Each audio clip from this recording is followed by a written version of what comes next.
Now to that courthouse where Stephanie van den Berg is standing by for us. Stephanie, firstly, this trial today, what are we expecting? How might it play out? Well, this is what prosecutors here call that today is going to be, or this first week is going to be a kind of stock-taking exercise.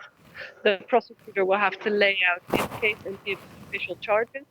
So far, we've heard that they plan to charge the suspects with murder for all the victims of MH17, and also a charge of intentionally shooting down a plane. We also are going to see who shows up. If the suspects show up, they are not expected to, but some might send lawyers. That will change the game. Then you'll have a defense that's here. If they don't show up and they don't send lawyers, the judges will have to decide if this case can go on in absentia, which is not unheard of in Dutch courts. And we're going to hear from the prosecution where the investigation is in the case and when they think they can get to the substance of the case, which would be actually what you would consider the real trial with opening statements and all that.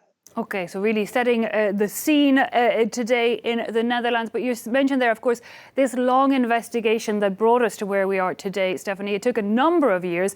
It's still a case that Russia is dismissing as biased and unfounded. Tell us a bit more about what evidence they have found over the years and how the investigation worked.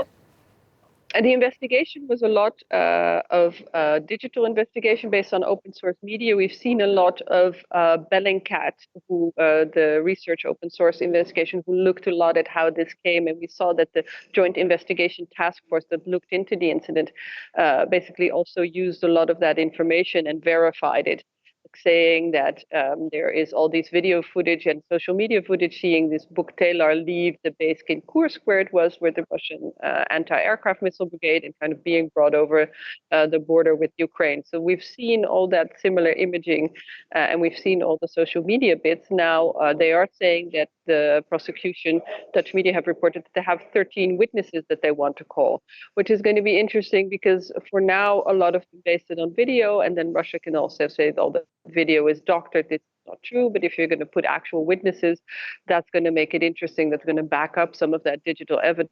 So we're really kind of curious to see who these witnesses are and what they can present. And it's going to make it harder for Russia maybe to deny involvement.